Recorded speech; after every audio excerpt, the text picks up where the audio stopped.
puasa surau.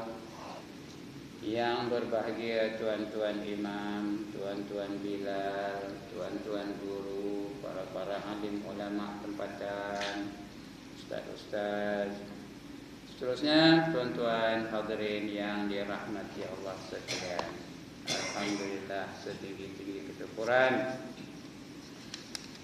kita panjatkan hadrat Allah Subhanahu wa taala kerana pada malam ini Allah izinkan kita sekali lagi berada di dalam surau yang mulia ini. Bersama-sama kita membaca panduan-panduan yang ada ditulis oleh ulama yang sangat terkenal, namanya Fathi Yakan. Baru lagi meninggal ni pun. Ini ulama moden ni, bukan ulama dulu-dulu ya. Ulama moden baru lagi meninggal ni dalam masa 2 tahun sudah, 3 tahun sudah, betul lah. Ini. Membincangkan perkara-perkara yang mesti ada pada kita setelah kita berikrar untuk menganut agama Islam. Tanggungjawab orang yang dalam Islam. Buku ni kecil, nipis saja. Tapi dia punya implikasi sangat luas. Dia memenuhi ciri-ciri manusia-manusia yang mahu dipanggil sebagai orang yang beragama Islam. Tugas-tugas dia sama ada secara individu, secara kekeluargaannya, secara jemaahnya, lebih-lebih lagi untuk masyarakat dan sebagainya. Mudah-mudahan dengan itu kita dapat panduan-panduan dan dapat seterusnya kita mengamalkan panduan-panduan yang dibagi oleh ulama ini. Baik, malam ini kita nak baca muka surat berapa?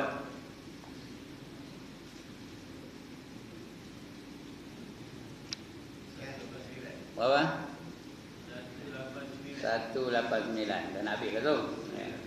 189. Dia kita masuk bahagian yang kedua ya. Saya mestilah mengetahui cara-cara beramal dengan Islam dan kenapa mesti dalam gerakan Islam. Ini dah kita baca dulu ya. Baik, atas sekali kita baca. Kalau dah baca pun baca sekali lagi. Kesalahannya ya. Terdapat juga pertubuhan parti-parti politik Islam yang mempunyai trend artinya kecenderungan yang mempunyai trend kecenderungan siasat politik semata-mata. Dia tujuan nak politik je. Betul ke tak betul? Kita baca sama-sama. Pertubuhan ini mengamalkan satu bentuk kerja yang tertentu dan tidak akan melewati, tak ada melampaui kerja-kerja yang ditentu tu. Dia buat politik je, lain politik dia tak sama tangan. Bentuk kerja yang dimaksudkan di sini ialah bergerak atas nama Islam dan melakukan slogan-slogan Islam. Macam-macam slogan Islam ada. Islam hadari lah, Islam apa-apa lah, Islam fundamental lah, Islam ekstremis, macam-macam slogan-slogan. Slogan-slogan Islam tetapi tidak mengandungi ciri-ciri akidah yang menjadi pegangan teguh baik bagi pertubuhan itu sebagai satu tanzim. Tanzim itu artinya cara, kaedah. Sebagai satu tanzim organisasi atau sebagai bagi anggotanya.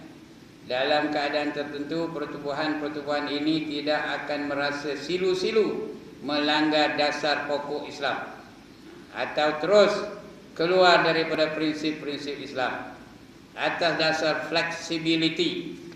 Flexibility ni kata apa? Apa itu flexibility? Boleh kendor tegak. Itu flexibility. Boleh tolak ansur. Kalau dengan orang kafir orang boleh lah. Tolak ansur pun tak apa. Tak semayang pun tak apa. Tak nutup aurat pun tak apa. Itu namanya flexibility. Dalam akidah mana ada flexibility? Tak ada. Islam, akidah Islam dia tetap tak ada fleksibel.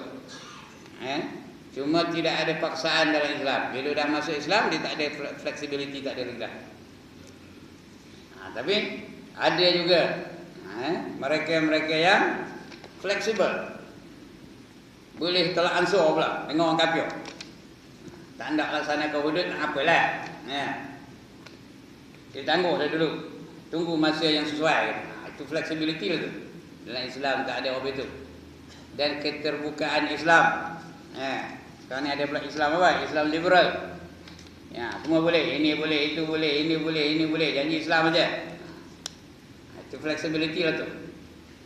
Atau dengan alasan untuk mencapai maslahah dan kepentingan umat Islam seperti turut serta musyarakah dalam kerajaan, musyarakah dalam kerajaan, mendirikan masyarakat dalam kerajaan dan bersistemkan sistem ciptaan manusia yang kafir, terima sekularisme, terima ekonomi sekularisme, terima apa lagi?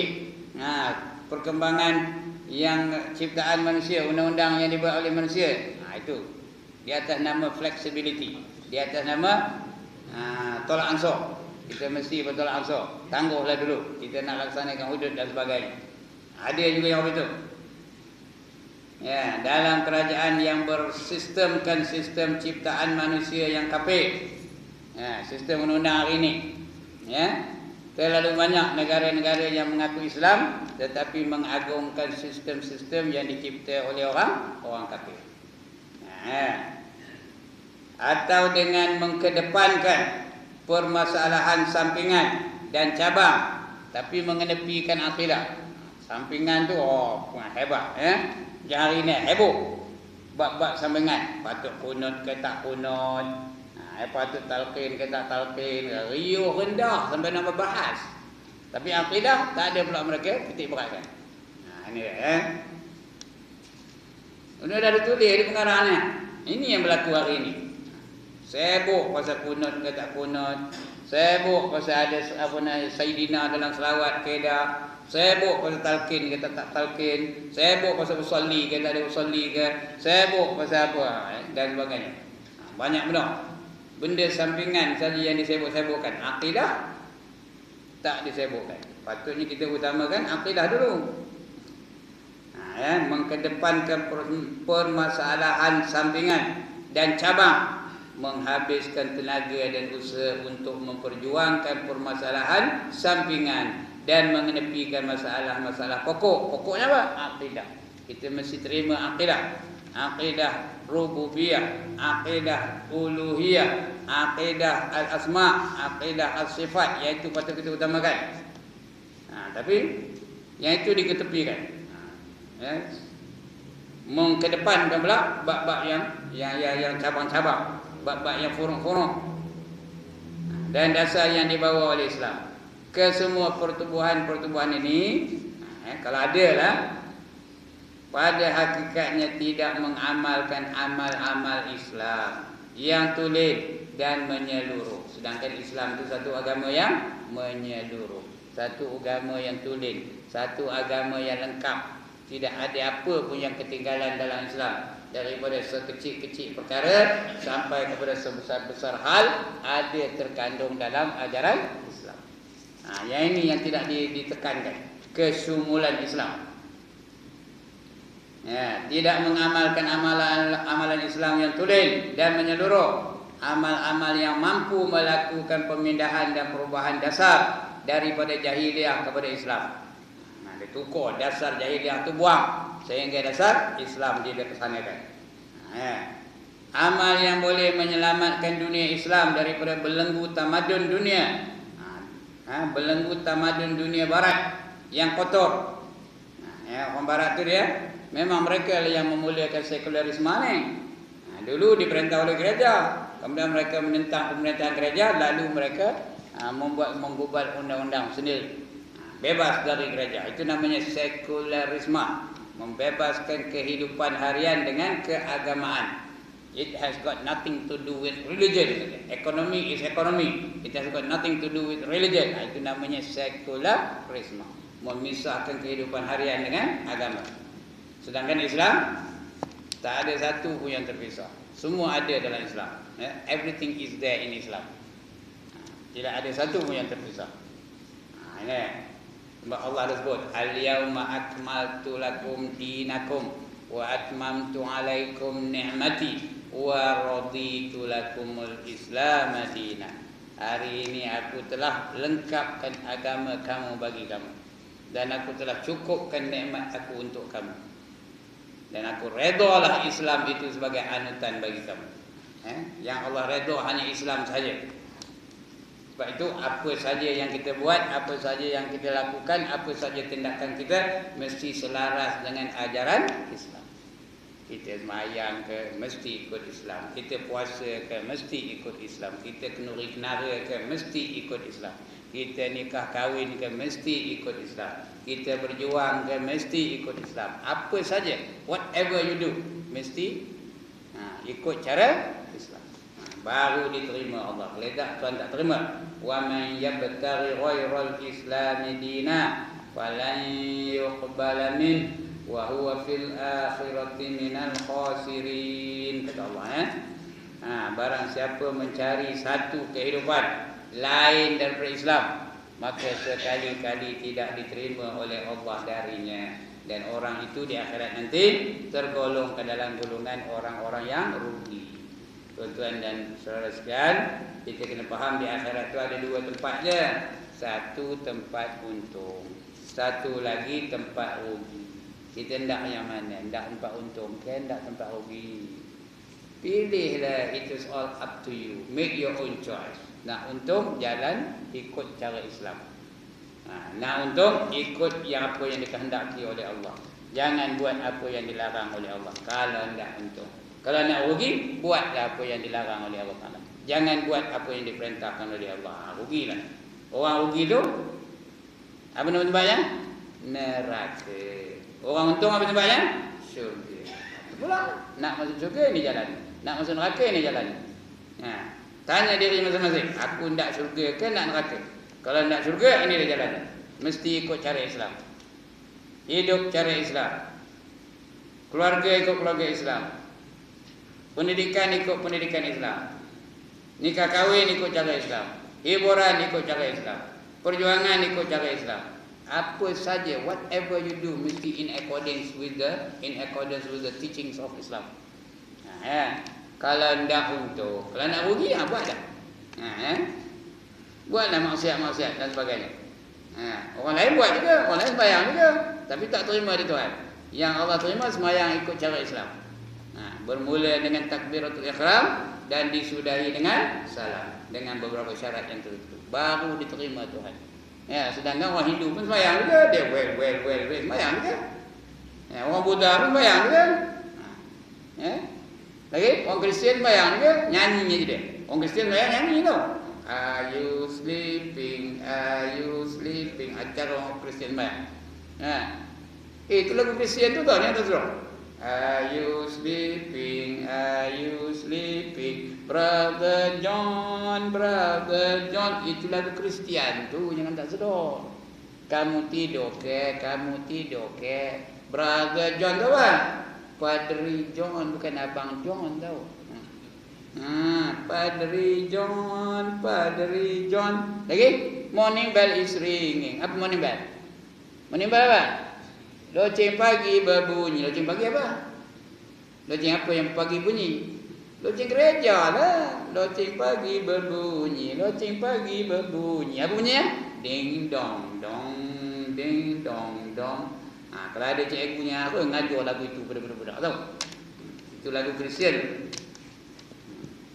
Tak terima dia Tuhan sembahyang apa itu. Sedangkan kita sembahyang ikut Islam ni betul-betul, bukan tentu terima dia Tuhan. Kadang-kadang Fatihah ni tak betul, kadang-kadang tayat akhirnya tak betul, kadang-kadang melakukan perkara yang membatalkan sembahyang, menggoyang-goyang aja kepala tu, takbiratul ihram dah tak betul. Bukan tuan ni yang menolak mati anak saya. Orang lain, tempat lain. Kadang takbiratul ihram dah tak betul sembahyang. Allah, tengok ni, Allahu Akbar. Betul ke orang itu takbirnya? Tuan-tuan dan puan-puan, betul ke ni? Takbir pun dah tak betul. Kemudian ngangguk kepala pada Allahu Akbar. Siapa yang nyuruh ngangguk entah. Ada yang ngangguk kepala, ada yang bersenam duduk. Allahu Akbar. Bersenam dulu, mentulkan pinggang dulu. Tak ada ke orang buat apa itu? One more time. Ada ke tak ada orang buat apa itu? Ada ke Ustaz Ibrahim ngajar apa itu? Ada ke Ustaz Azhar, Khairul Azhar ngajar apa itu? Ada ke Ustaz Aziz ngajar apa itu? Ada ke Imam Ali ngajar apa itu? Itu dia. Yang ngangguk kepala ada, yang bersenam dulu pun ada. Yang bergoyok-goyok pada ni bismillahirrahmanirrahim. Alhamdulillahirabbil alamin. Batal ke dak sembahyangnya? Batal ke dak? Itu ikut Islam tu pun tak tentu diterima oleh Allah Taala. Apatah lagi kalau dia sembahyang tak ikut cara Islam. Kalau dia sembahyang ikut cara Hindu, kalau dia sembahyang ikut cara Kristian, kalau dia sembahyang ikut cara Buddha, lagi tak diterima oleh Allah Subhanahu wa taala. Dia. Kesemua pertubuhan-pertubuhan ini pada hakikatnya tidak mengamalkan amal-amal Islam, walaupun nama Islam tapi tidak mengamalkan amalan-amalan Islam yang tulen dan menyeluruh, amal-amal yang mampu melakukan pemindahan dan perubahan besar daripada jahiliyah kepada Islam. Selama ini kalau ikut peraturan-peraturan penjajah, itu jahiliyah itu namanya. Tuan-tuan dan puan, kalau jahiliyah tu jangan ingat bodoh. Orang jahiliyah tu bukan bodoh tau. Orang jahiliyah tu kadang-kadang lebih pandai daripada orang moden sekarang. Zaman Nabi tu, zaman jahiliyah, mereka sudah pandai membaca dan menulis. Mereka sudah pandai mengarang buku. Mereka sudah pandai bersokan. Mereka sudah pandai berhiburan. Dan mereka tu bukan bodoh, bukan tak erti. Walaupun namanya jahil, tapi bukannya bodoh. Mereka tu tahu Allah itu Tuhan tetapi tidak menerimanya sebagai Tuhan. Itu jahiliyah. Mereka tahu Nabi Muhammad itu adalah pemimpin agung tapi tidak mahu menerima pimpinan Muhammad. Itu namanya jahiliyah. Jadi kalau begitu istilah jahiliyah sampai sekarang ni ada ke tak ada jahiliyah lagi? Ada tak orang tak mahu menerima Allah sebagai Tuhan? Masih ada. Ada tak orang tak mahu menerima Nabi Muhammad sebagai pemimpin? Masih ada. Jahiliyah itu. Itu nama jahiliyah. Jadi kita nak ubah sistem jahiliyah tu, nak dibuang sampai kepada sistem Islam, ikut cara Islam. Amal yang boleh menyelamatkan dunia Islam daripada belenggu tamadun dunia barat. Barat memang dia kerja je nak menyesatkan orang Islam, menjauhkan orang Islam daripada panduan Al-Quran dan hadis. Itu memang matlamat orang kafir tu. Memang begitu. Ada seorang Perdana Menteri British tahun 1800 berapa kan? Sebelum bukan yang moden, bukan tahun 1090-an 1080-an, 1800-an. Dia pergi ke parlimen. Dia bawa Quran. Dia pun angkat Quran di hadapan ahli-ahli parlimen British. Apa kata dia? This is the book of the Muslims, kata. Artinya Quran ini adalah kitab untuk orang Islam. As long as the Muslims are holding on to this book, we will never be able to defeat them. Faham kita mana? Selagi orang Islam berpegang kepada buku ini apa? Al-Quran Karim, selagi itulah kita tak boleh mengalahkan mereka. Therefore, if you want to defeat them, you have got to make them stray away from the book. Betul apa itu stray away? Jauhkan daripada buku ini. Lalu mereka merancang macam mana nak mengalih pandangan orang Islam supaya tak ikut Quran. Itu yang berbagai-bagai rancangan dirancang oleh mereka. Sokan sepanjang tahun. Iya ke tak? Iya ke tak? Bulan ini bola, bulan ini rugby, bulan ini tenis, bulan ini badminton, bulan ini olahraga. Supaya orang Islam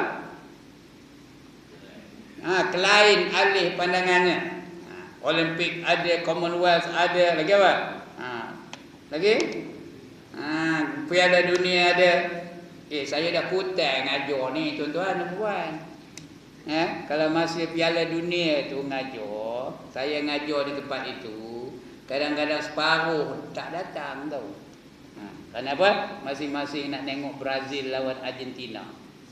Separuh jemaah ni tak datang, termasuk tu imam pun tak ada. Udah kutai saya ngajar ni daripada tahun 70-an ngajar sampai sekarang ni. Baru tahu lah. Ini boleh bercakap ni pasal dah banyak pengalaman benar. Siapa punya idea tu? Semua itu idea orang Nasrani, orang Yahudi dan Nasrani. Merancang, membuat satu rancangan-rancangan hiburan. Itu baru sokan, hiburan lagi. Hiburannya dengan berbagai-bagai pertandingan, akademi fantasia lah, macam-macam. Tak apa-apa. Ini yang berlaku supaya umat Islam jauh daripada panduan Al-Quran dan hadis Nabi sallallahu alaihi wasallam. Akhirnya berjaya tak mereka? Berjaya mereka menguasai orang Islam. Di mana orang Islam yang tidak dikuasai hari ini? Siapa kabarkan? Mana tempat umat Islam yang tidak dihina? Mana tempat umat Islam yang tidak ditindas? Mana tempat umat Islam yang tidak dikeronyok-keronyok macam orang mengeronyok hidangan dalam dulang? Mana tempat? Di mana-mana pun nanti berlaku. Kenapa? Mereka berjaya mengalihkan perhatian orang Islam, pandangan orang Islam daripada Al-Quran dan hadis Nabi sallallahu alaihi wasallam. Itu orang Islam sekarang ni tak ada beza dengan orang kafir. Orang kafir berzina, orang Islam pun berzina juga. Orang kafir berjudi, orang Islam pun berjudi juga. Orang kafir tandakkan Islam, orang Islam lagi tandakkan Islam juga. Dan sebagainya. Baik, amal yang boleh menyelamatkan dunia Islam daripada belenggu tamadun dunia barat. Yang kotor, barat ni memang kotor. Hiburannya kotor, pergaulannya kotor, pakaiannya kotor, segala-galanya kotor belaka. Tak ada moral. Mampu membebaskannya daripada cengkaman pemerintahan kafir dan taghut. Taghut ni apa? Taghut ni benda yang menyesatkan. Itu namanya taghut. Apa saja yang menyesatkan. Sama ada barang, sama ada sistem, sama ada pembacaan, sama ada apa sajalah yang menyesatkan. Itu namanya taghut. Wajtanibut taghut. Rasul-rasul dibangkitkan oleh Allah ada dua tugasnya. Ani'budullah wajtanibut taghut. Yang pertama untuk menyembah Allah, yang kedua untuk menjauhkan diri daripada yang menyesatkan. Itu tugas nabi-nabi dan rasul-rasul. Sebab itu kita jangan apa? Jangan mengagungkan taghut ni. Sistem taghut tu jangan diagungkan. Jadi kerja kita amal yang bermatlamatkan pembentukan individu muslim. Individu muslim artinya muslim dalam segala aspek. Nama muslim, pakaian muslim, rumah muslim, pendidikan muslim, isteri muslim, anak-anak muslim. Mesti muslim lah kan. Selagi tak muslim jangan mati dulu. Kan Allah sebut, ya ayyuhallazina amanu taqullaha haqqa tuqatih wa la tamutun. Okey? Wa la tamutunna illa wa antum muslimun. Jangan kamu mati dulu sehinggalah kamu Islam dalam segenap aspek kehidupan. Rumah tangga Islam, diri kita ni Islam, nama pun Islam, kerja pun Islam, makan minum pun Islam, mencari rezeki cara Islam, berjiran cara Islam, bergaul cara Islam, berperayaan cara Islam, apa, whatever, semua mesti ikut Islam. Baru mati. Kalau tak jangan mati dulu kata Allah. Ini kan. Amal yang menyelamatkan pembentukan individu muslim. Itu mula-mula. Kemudian dah ada individu muslim.